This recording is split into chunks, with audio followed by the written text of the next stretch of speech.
Vamos abrir as nossas Bíblias, a segunda epístola de São Pedro, capítulo 1, para lermos o verso 3 e o verso 4.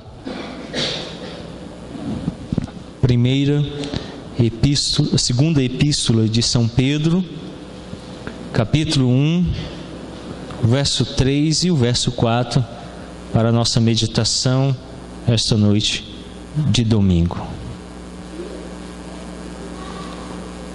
2 Pedro, capítulo 1, verso 3 e verso 4. Visto como pelo seu divino poder nos têm sido doadas todas as coisas que conduzem à vida e à piedade, pelo conhecimento completo daquele que nos chamou para a sua própria glória e virtude, pelas quais nos têm sido doadas as suas preciosas e muito grandes promessas, para que por elas vos torneis co-participantes da natureza divina, livrando-vos da corrupção das paixões que há no mundo. Oremos. Pai querido, santo e soberano, nós agora nos colocamos ante a Tua presença, para que o Teu divino Espírito Santo possa nos instruir pela Santa Palavra, e que encontremos nela consolo para os nossos corações. É o que oramos em nome santo de Cristo Jesus. Amém. Nós estamos caminhando essa série de sermões na segunda epístola de Pedro. E no capítulo 1 agora, nós já tivemos a oportunidade de meditar semana passada nos versos 1 e 2, e hoje chegamos ao verso 3 e 4. Eu gostaria de ler para vocês em uma outra versão este mesmo texto, e que vocês com fé atentassem à leitura da Santa Palavra, para compreenderem aquilo que o apóstolo Pedro nos disse. Com efeito, o poder divino nos concedeu tudo o que é necessário à vida e à piedade, fazendo-nos conhecer aquele que nos chamou por sua própria glória e sua força atuante. Por elas nos foram concedidos os bens do mais alto valor que nos tinham sido prometidos, para que, graças a eles, entrasseis em comunhão com a natureza divina, tendo arrancado a corrupção que a concupiscência alimenta no mundo. Nós temos observado que Pedro tenta trazer à lembrança da igreja aquilo que ele tinha ensinado a ela. Por isso a série de sermões em Pedro tem como tema geral recordando a fé cristã, recordando o ensino dos apóstolos ou do apóstolo Pedro. E como propósito, ele nos apresenta um resumo lá no capítulo 1, o verso 19, onde ele diz: temos assim tanto mais confirmada a palavra profética, e fazeis bem em atendê-la, como a uma candeia que brilha em lugar tenebroso, até que o dia clareie e a estrela da alva nasça em vosso coração. 2 Pedro 1, 19. Pedro, então, que fala dessa permanência dos cristãos na palavra de Deus como a única regra de fé e prática para eles, a fim de que possam conhecer toda a verdade do Evangelho. Como propósito, então, Pedro ele apresenta a ênfase na verdade confiável da revelação bíblica e a necessidade de aderir a essa verdade como uma forma de evitar o erro. Então, no capítulo 2, Pedro vai combater os falsos mestres. E então, no capítulo 1, ele começa a nos instruir sobre a verdadeira vida cristã e a permanência nessa palavra confiável, a palavra de Deus, tendo assim como combater os falsos ensinos e vencer o erro. A carta data de 65 a 68 depois de Cristo. Eu gosto mais da data antiga, 67, 68. A epístola se divide em 3 partes.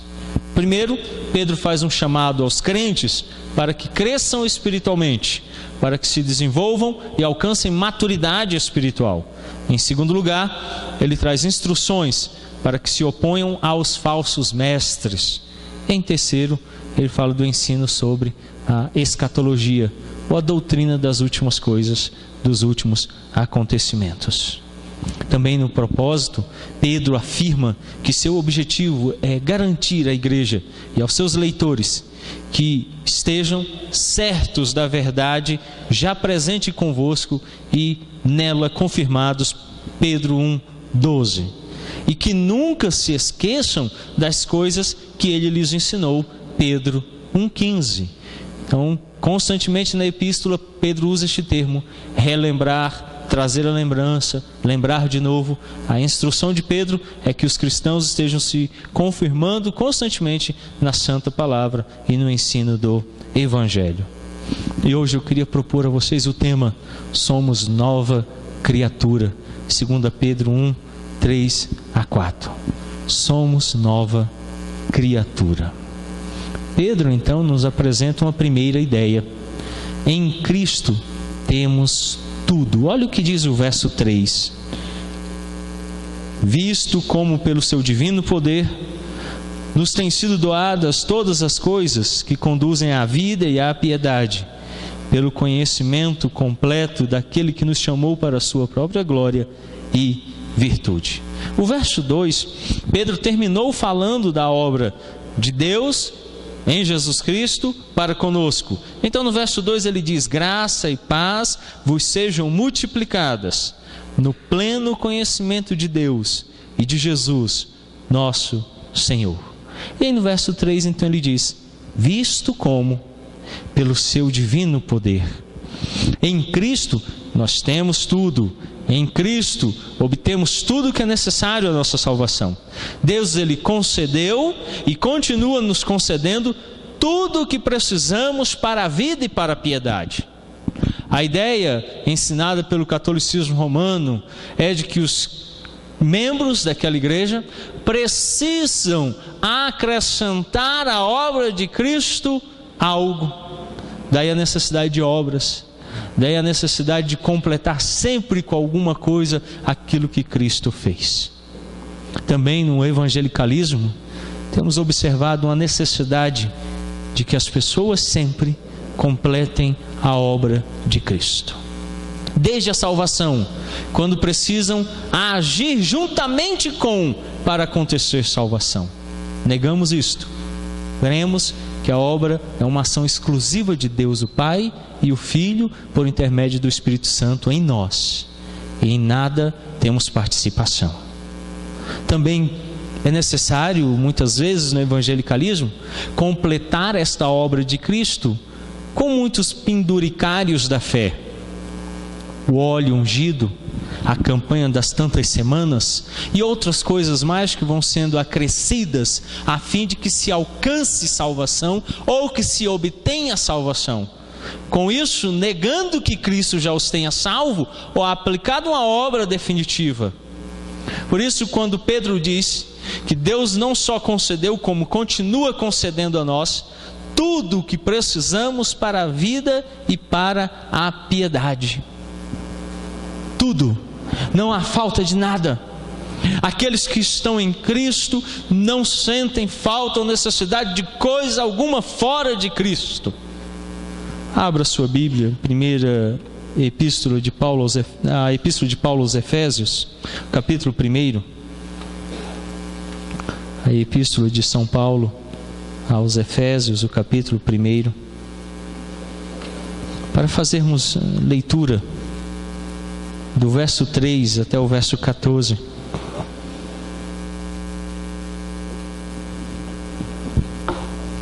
Bendito Deus e Pai de nosso Senhor Jesus Cristo, que nos tem abençoado com toda sorte de bênção espiritual nas regiões celestiais em Cristo, assim como nos escolheu nele, em Cristo, antes da fundação do mundo, para sermos santos e irrepreensíveis perante Ele e em amor.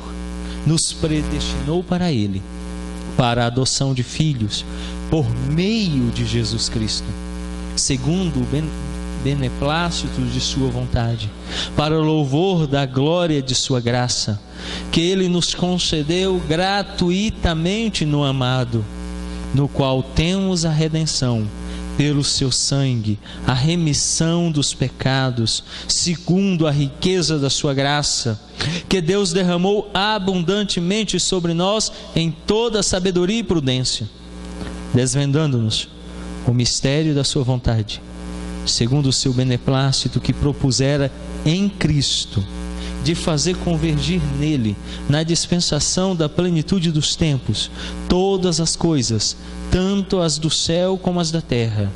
Nele, em Cristo, digo, no qual fomos também feitos herança, predestinados segundo o propósito daquele que faz todas as coisas conforme o conselho da sua vontade, a fim de sermos para louvor da sua glória, nós, os que de antemão esperamos em Cristo, em quem também vós, depois que ouvistes a palavra da verdade, o evangelho da vossa salvação, tendo nele também crido, fostes selados com o Santo Espírito da promessa, o qual é o penhor da nossa herança, até o resgate da sua propriedade, em louvor da sua glória.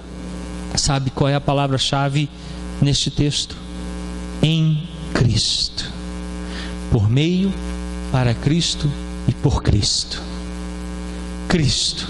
A repetição contínua que Paulo faz do termo em Cristo aponta aquela verdade que Pedro está dizendo.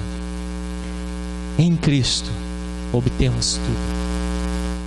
Em Cristo fomos agraciados. Olha, já no verso 1, no verso 3, Paulo diz assim: bendito Deus e Pai de nosso Senhor Jesus Cristo, que nos tem abençoado com toda sorte de bênção espiritual nas regiões celestiais em Cristo. Na pessoa de Cristo você já tem toda a sorte de bênção que você pode imaginar. Você não precisa buscar em nenhum culto, em nenhuma campanha, em nenhuma artimanha mística ou ritual religioso. Basta você ter Cristo. Solo Christus da Reforma deve ser lembrado agora. Somente Cristo. Cristo é toda a bênção que precisamos. Cristo é a bênção, e só Cristo traz a bênção. Muito bem disse o puritano, quando falando sobre a ausência de Cristo, disse que o céu sem Cristo se torna no inferno. Não há nada fora de Cristo. Por isso o apóstolo Paulo, no verso 5 diz assim: nos predestinou para Ele, para a adoção de filhos por meio de Jesus Cristo. Se fomos adotados como filhos, o fomos não por causa da nossa profissão pública de fé, não porque um dia nos dignamos em nos tornarmos evangélicos, ou cristãos, ou protestantes, ou católicos romanos, ou anglicanos, não por atitude nenhuma ou religião, não por denominação, mas por intermédio da pessoa e obra de Cristo. E o apóstolo então expande essa ideia no verso 7, no qual temos a redenção. Em quem? Quem nos redime? Cristo. E ele diz: pelo seu sangue. No sangue de quem? De Cristo. Em quem mais? A remissão dos pecados. Em Cristo os pecados são perdoados. E ele diz mais: não só a remissão de pecados, mas segundo a riqueza da sua graça. Se há alguma graça, ela está em Cristo. Ele é rico em graça, diz o texto. Ele tem todos os tesouros da graça em si mesmo. Você não alcançará vida fora de Cristo. Você não obterá piedade sem Cristo. Nenhum homem pode alcançar vida plena sem Cristo. Você quer ter vida em abundância? Abra sua Bíblia em João capítulo 10, o verso 10. João capítulo 10, o verso 10.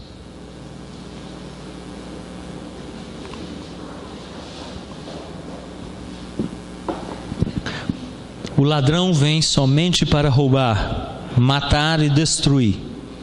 Eu vim para que tenham vida e a tenham em abundância.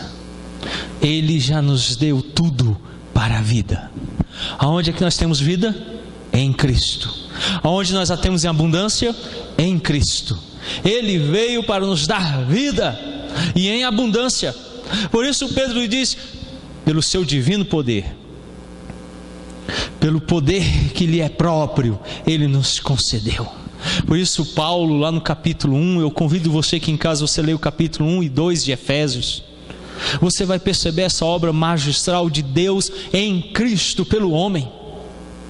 É maravilhoso. Não por obras para que ninguém se glorie, mas é um dom de Deus. Por isso Paulo diz que é Ele, o próprio Deus, que nos dá, pelo seu divino poder, nos concede. E na versão que li para vocês esta noite, ele diz assim: com efeito, o poder divino nos concedeu tudo o que é necessário à vida e à piedade. Tudo o que é necessário à vida e à piedade foi concedido por Deus. Não é obtido por você.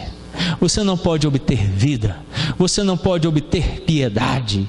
Só Cristo pode lhe dar isso. E só Deus, pelo seu divino poder, pode conceder Cristo a você. Só o Pai pode dar a você a vida através do Filho. Por isso, em Cristo temos tudo.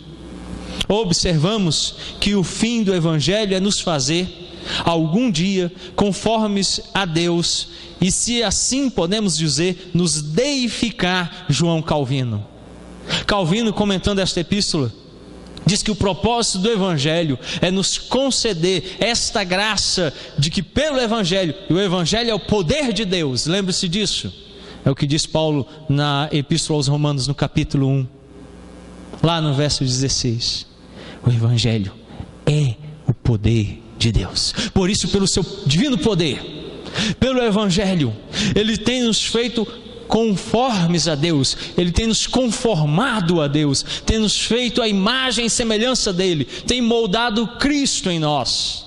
Em Cristo temos tudo. Daí seguirmos o cristianismo, ou seja, somos pequenos cristos, somos seguidores de Cristo. O nosso objetivo é dia a dia nos tornarmos mais e mais parecidos com Cristo. Em segundo lugar, Ele faz com que nos tornemos uma nova vida, nascer de novo e uma nova pessoa nas promessas de Cristo. Olha o que diz o verso 4, 2 Pedro 1, verso 4. Pelas quais nos têm sido doadas as suas preciosas e muito grandes promessas, para que por elas vos torneis co-participantes da natureza divina, livrando-vos da corrupção das paixões que há no mundo. Através das promessas de Cristo, obtemos a santidade. Santidade não é resultado do meu esforço pessoal somente. Nós aprendemos no dia de ontem, na reunião das mulheres, que há 3 formas de santificação nas Escrituras. A primeira é a santificação posicional, que Deus nos dá quando nos convertemos. É obra dele, do Espírito dele em nós. Depois vem a última, a santificação futura, aquela que acontecerá na glória. E no meio dessas duas está a santificação progressiva, que só acontece por intermédio dos meios de graça que Deus deu. Por isso, eu tomar muita Santa Ceia no esforço pessoal não resolve. Só resolve como Deus a instituiu que seja, por meio da casa dele, do povo dele e de um ministro consagrado. É por isso que ele diz que o batismo nos oferece graça, não só no dia em que fomos recebidos por Ele, mas toda vez que alguém o é, fazendo-nos relembrar das promessas do Evangelho contidas nele. Por isso, quando a palavra é pregada e fielmente pregada, o próprio Cristo nos fala e alimenta as nossas almas e nos sustenta, nos edifica, exorta, ensina, admoesta para a verdade, para a vida. Por isso, quando oramos, e oramos no Espírito, não no nosso, mas no dele, não na nossa vontade, mas na dele, a oração se torna um meio de graça, pelo qual não mudamos a Deus, mas mudamos o nosso coração, e somos transformados por aquilo que Ele nos diz na Santa Palavra. Na comunhão dos santos, quando a igreja se reúne, quando o exercício dos dons são realizados para a edificação dos santos, para crescimento da igreja, somos também aí nas promessas dele confortados. Por isso, através das promessas de Cristo, obtemos a santidade de Deus. Pedro diz claramente: pelas quais nos têm sido doadas as suas preciosas e muito grandes promessas. Duas palavras maravilhosas: preciosas e muito grandes. Assim são as promessas de Cristo. Fiar-se em Cristo é confiar nas promessas dele, é lembrar-se constantemente das suas palavras. Como um jovem, uma jovem apaixonados se lembram das palavras do amado, que ecoam pelo coração, que invadem as lembranças, que falam à mente diariamente. Assim se tornam as promessas de Cristo, preciosas para aqueles que o amam. Ao olharmos para Cristo, somos coparticipantes no chamado celestial e no próprio Cristo. Pedro está utilizando aqui um termo muito comum na época dele, um termo que era utilizado pelos gregos. A ideia dos gregos era que o mundo material era ruim, muito comum aos evangélicos dos nossos dias. O dualismo entre matéria e espírito, um dualismo entre o bem e o mal. Nós não cremos assim. Cremos que todas as coisas pertencem a Deus, desde Satanás até o anjo mais santo lá nos céus, e que todas as coisas devem glorificar o nome de Deus. Os gregos, então, na ideia de que a matéria era ruim, viviam na perspectiva de abandoná-la e buscar aquilo que era espiritual, e assim se tornariam participantes da divindade. Não é isso que Pedro está ensinando. Ele só toma um termo comum aos seus opositores para ensinar-lhes que os crentes, não por uma disposição pessoal, mas por aquilo que Deus lhes tem concedido em Cristo, se tornam santos, não porque se tornam Deus, como muitos evangélicos pensam, que têm superpoderes, que se assemelham à divindade. Somos criaturas pequeníssimas diante dele, limitadas, perenes e insignificantes diante da santidade dele. Mas ele dignou-se nos conceder no amado, quem seja Cristo, no qual temos toda sorte de bênção celestial, no qual fomos predestinados antes da criação do mundo, no qual fomos escolhidos, eleitos e salvos, regenerados, transformados, e estando nós mortos em nossos delitos, ele, Cristo, nos deu vida. Assim, pelo Espírito dele, no qual somos selados, nos tornamos participantes da divindade. Agora o próprio Deus habita em nós e conosco. O próprio Cristo disse: eis que eu estarei convosco até a consumação dos séculos. Ele está conosco, habita conosco. Nós não somos ele. Ele está nos moldando a imagem dele para sermos o que ele é. Então Pedro diz que quando olhamos para Cristo, nos tornamos coparticipantes da natureza dele. Há uma contraposição entre o verso 3 e o verso 4. No verso 3 ele diz assim: visto como pelo seu divino poder nos têm sido doadas todas as coisas que conduzem à vida e à piedade. Contrapondo a mesma ideia, Pedro no verso 4 diz assim: pelos quais nos têm sido doadas as suas preciosas e muito grandes promessas. E o termo que se contrapõe é este: para que por elas vos torneis coparticipantes da natureza divina. Nós nos tornamos porque ele nos doou isto.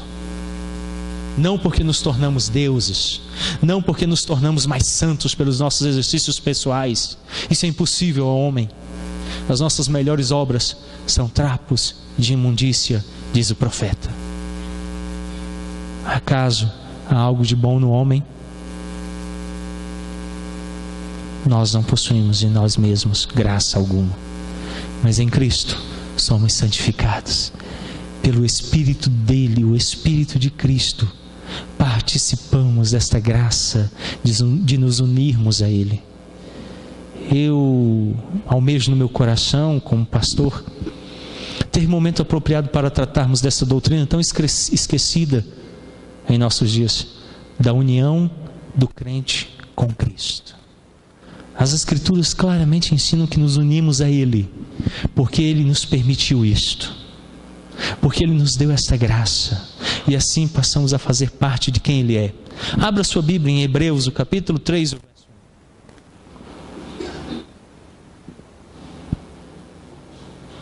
Hebreus capítulo 3, o verso 1. Por isso, santos irmãos, que participais da vocação celestial, considerai atentamente o apóstolo e sumo sacerdote da nossa confissão, Jesus. O autor aos Hebreus diz: santos irmãos, que participais da vocação celestial. Como Pedro diz que nos tornamos co-participantes, aqui o autor aos Hebreus está dizendo: vocês são participantes. Como? Considerando atentamente o apóstolo e o sumo sacerdote da nossa confissão, Jesus. Você nunca se tornará participante das graças celestiais, senão por intermédio de Cristo, senão na pessoa e na obra de Cristo, senão pelos méritos, pela honra e pela glória dele, pela intercessão, pela mediação de Jesus. Não há nenhum outro nome sobre a terra nem nos céus pelo qual importa que sejamos salvos, senão o nome de Cristo Jesus. Ainda no capítulo 3 de Hebreus, o verso 14, o autor diz assim: porque nos temos tornado participantes de Cristo, se de fato guardamos firme até o fim a confiança que desde o princípio tivemos. Olha, de novo ele diz que nós somos participantes de Cristo. Não há como você se tornar parte desse projeto celestial se não for pelo intermédio exclusivo de Cristo. Desculpe-me a insistência e a repetição, que talvez aos seus ouvidos esteja soando vã, ou sem significado, ou por demais delongado. Mas me parece que muitas vezes nos desviamos constantemente dele e começamos a considerar que outras coisas podem nos agregar vida, podem nos agregar piedade, exercícios espúrios da fé, que em nada significam coisa alguma, que não conduzem ao crescimento espiritual, senão a uma falsa religiosidade aparente, uma espiritualidade vã, de um evangelicalismo barato e vazio, provido de imagens humanas, que vem do humanismo fracassado. Nós precisamos reiterar aquilo que nossos pais defenderam na Reforma: somente Cristo. Um evangelho cristocêntrico, onde Cristo está no centro. Um evangelho onde Cristo é a solução. Um evangelho onde Cristo é almejado. Um evangelho onde Cristo é adorado. Não o homem, não a igreja, não a religião, não os meus desejos, mas somente Cristo. Por isso o autor de Hebreus no verso 14 diz: porque nós temos nos tornado participantes de Cristo, se de fato guardamos firme até o fim a confiança que desde o princípio tivemos. Não abandone o evangelho, não deixe a fé essencial em Cristo para lá, não comece a crer em coisas vãs, não se desvie daquele que deve ser o alvo da sua fé. O autor aos Hebreus disse: olhando firmemente para o consumador, o autor e consumador da fé, Jesus Cristo. Olhar firmemente para Ele é colocá-lo em perspectiva única, sem desviar-se dele para nenhuma direção. Nós, em muitos momentos, abandonamos a nossa confiança antiga e começamos a confiar em outros meios para nos dar graça. Só uma forma de nascer de novo é nas promessas de Cristo. Assim, baseados nessas promessas, abandonamos a natureza pecaminosa e nos unimos a Cristo. Olha o que Pedro diz no verso 4: pelas quais nos têm sido doadas as suas preciosas e muito grandes promessas, para que por elas vos torneis coparticipantes da natureza divina, livrando-vos da corrupção das paixões que há no mundo. Sabe como é que você vai se livrar do mundo? Do pecado, Sabe como você vai se tornar participante da divindade de Cristo? Nas promessas dele. Você é capaz de me citar 10 promessas de Cristo de cor? Você tem crido nessas promessas diariamente? Tem se fiado nelas? Você toma decisões baseadas nas promessas que são muito grandes e preciosas? Se são preciosas, por que você não as considera em máxima consideração? Meditando nelas, amando-as, tendo esperança nelas, vivendo por elas. A ideia que Pedro apresenta é esta. Ele fala no verso 3 então: pelo conhecimento pleno daquele que nos chamou para a sua própria glória e virtude. A ideia é: Deus quer que você se torne um cristão, um seguidor de Cristo, um pequeno Cristo, para que a imagem dele se revele em você. Então Pedro diz que pelas quais nos têm sido doadas as suas preciosas e muito grandes promessas. Ele nos doa, ele nos dá tudo aquilo que precisamos para viver e ter piedade. E aí eu vejo crentes buscando vida em coisas que não têm vida. Eu vejo crentes que tentam ter piedade naquilo que não produz piedade. Sábado não produz piedade, Cristo produz piedade. Dízimo não produz piedade, Cristo produz piedade. Oração religiosa, farisaica, que se delonga por horas, não produz piedade, Cristo produz piedade. E às vezes nós começamos a buscar piedade em coisas que não têm piedade. Ou ora buscamos vida onde não há vida. E o ladrão então se apresenta e nos rouba, e nos mata, e nos destrói, porque deixamos de lado aquele que é o oposto do inimigo, aquele que diz: quem vem a mim encontra vida. Por isso Pedro diz: nele encontramos vida e piedade. E as promessas são a garantia disso. Você crê em Cristo? Se de fato você crê, você deve crer nas promessas dele, porque as palavras dele representam a fidelidade dele. Se você as tem negado, você o tem negado, porque o tem tomado como infiel, por mentiroso, como incapaz de cumprir aquilo que disse. Então Pedro nos convida a essa certeza. E toda vez que você se apropria das promessas, algo maravilhoso acontece na sua vida. Nós abandonamos então a natureza pecaminosa. Olha o que Pedro diz no final do verso 4: para que por elas, as promessas, vos torneis coparticipantes da natureza divina, livrando-vos da corrupção das paixões que há no mundo. Sabe por que você muitas vezes está apegado ao mundo? Porque você não se apega às promessas de Cristo. Se você caminhasse pelas promessas de Cristo, não caminharia pelas tortuosas linhas deste mundo em pecado. Você crê nas promessas? Eu desafio você novamente a citá-las para mim. Tudo bem, talvez você as tenha decorado em algum exercício na escola dominical quando criança. Mas a minha pergunta então é mais profunda: você vive pelas promessas? Você tem fé nessas promessas?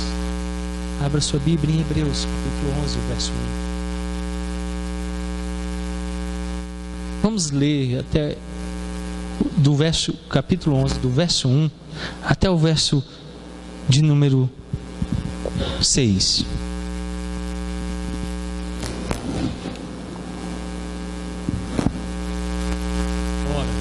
A fé é a certeza de coisas que se esperam.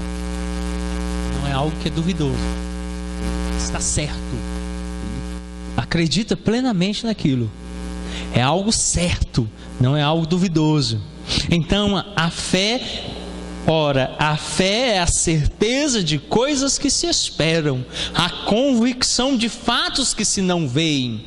Porque, como disse Cristo, bem-aventurados são aqueles que não viram, mas creem. Você quer ser um Tomé, precisa ver para crer. crê em todas as promessas dele, mesmo sem ainda vê-las cumpridas, porque ele é fiel e ele não mente.